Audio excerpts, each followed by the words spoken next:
வாழ்க வையகம், வாழ்க வையகம், வாழ்க வளமுடன். குரு வாழ்க, குருவே துணை. விடியும் நல்லொளி காணுதி நின்றே, மேவு நாகரீகம் பிறந்ததொன்றே.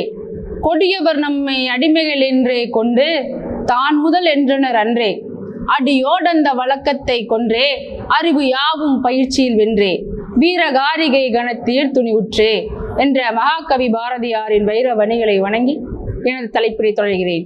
கேடு கேடு கண்ணே, கேட்டிரை கண்டு பயந்து பணிந்து மிரண்டது போதும், இனி தெளிந்து துணிந்து மீண்டல வேண்டும். மழலை மனம் மாறாத உன்னை வன்புணர வருவோனாயின் மாற வேண்டியது அவனே, விதியை மாற்றி அமைப்போம் இனிமே. ஒரு பெண் குழந்தை ஒன்றிற்கு பாலியல் ரீதியாக வன்கொடுமை ஒன்று நடந்துவிட்டால் தனது கல்வி பாதிக்கப்பட்டு விடுமோ, தனது நியாயமான சுய விருப்பங்கள் பாதிக்கப்பட்டு விடுமோ, தனது சுதந்திரம் பாதிக்கப்பட்டு விடுமோ என்ற அச்சத்தை போக்க வேண்டியது நமது ஒவ்வொருவரின் கடமை அல்லவா? ஒரு பெண் குழந்தை ஒன்றிற்கு பாலியல் ரீதியான வன்கொடுமை நடந்துவிட்டால் தனது சுதந்திரம் முழுவதும் பாதிக்கப்பட்டுவிடும் என்ற அச்சத்தை போக்கி, அவளின் உயிரை விடவும், பெற்றோருக்கு மகளாய் இருப்பதை விடவும், அவளின் கல்வியை விடவும் இந்த பாலாய் போன்ற கற்பு என்ற கருத்தரங்கம் பெரிதல்ல என்ற நம்பிக்கையை ஊட்ட வேண்டியது நமது சமுதாயத்தின் கடமை அல்லவா? 19 மாத பெண் குழந்தை ஒன்றிற்கு இயற்கை பேசும் திறனையும் பார்க்கும் திறனையும் பறித்து விட்டது. 6 வயது முதல் ஆசிரியரின் பெற்றோரின் உதவியோடு அந்த குழந்தை ஒவ்வொரு வார்த்தையாக முயன்று கற்று அமெரிக்க பெண் பல்கலைக்கழகத்தின் பெண் பட்டதாரியான சரித்திரத்தில் தன்னம்பிக்கை நாயகி என்று இடம் பிடித்த ஹெலன் கெல்லர். அவர் எழுதிய நூல்களோ 50, படித்த நூல்களோ பல்லாயிரம். இயற்கை அளித்த கேட்டையே ஒரு பெண் நினைத்தால் துணிந்து போராட முடியும் என்றால் இந்த மாநிலங்கள் அளித்த கேடுகள் எம்மாத்திரம் நண்பர்களே.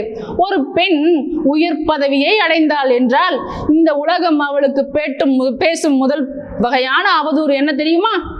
அவள் பெண் என்ற ஒரு காரணத்தினால் மட்டுமே உயர் பதவியை அடைந்தாள் என்று. ஆனால் அதுவே ஒரு ஆணாக இருந்தால் தனது சீனியர்களை வென்று பயிற்சியாலும் முயற்சியாலும் வென்றார் என்று. இது இன்றும் ஆணாதிக்க பழமைவாதிகளின் புலம்பல்களாய் ஒழித்துக் கொண்டிருக்கிறான் இருக்கிறது நண்பர்களே.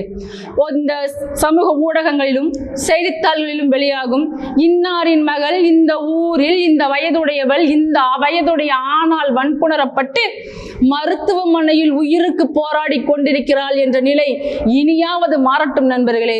இன்னாரின் மகள் இந்த வயதுடையவள் இந்த ஊரில் இந்த வயதுடைய வன்புணர வந்த ஆணை எதிர்த்து தாக்கி காவல் நிலையத்தில் ஒப்படைத்தாள் என்ற செய்தி இனியாவது சமூக ஊடகங்களிலும் செய்தித்தாள்களிலும் வெளியாகட்டும் நண்பர்களே. அதற்கு ஒரு ஆண் பெண்ணை விட 30% உடல் வலிமையானவன் என்று ஒரு ஆராய்ச்சி முடிவு சொல்கிறது. அந்த 30% இடைவெளியை குறைக்க அன்றாடம் குழந்தைக்கு மனவளக்கலை பயிற்சியையும் யோகாவையும் தற்காப்பு கலைகளையும் சொல்லித்தாருங்கள் நண்பர்களே. நீ நல்லா வளர்க்கல என்று யாரேனும் சொன்னால் கூட, ஏன் அந்த குழந்தையை சொன்னா கூட நெஞ்சை நிமிர்த்தி சொல்லுங்கள், அவள் யாருடைய சர்டிபிகேட்டிற்காகவும் இந்த உலகத்திற்கு வரவில்லை, அவள் வாழ்க்கையை அவள் வாழ வந்திருக்கிறாள் என்று. பெண்ணுடலை சூறையாடும் மிருகங்கள் அங்கங்கு எங்கோ ஒன்றுதான்.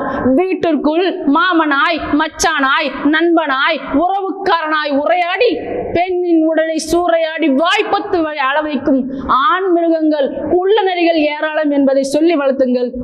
வாய்ப்புக்கு விரைவில் நன்றி கூறுகிறேன். வணக்கம்.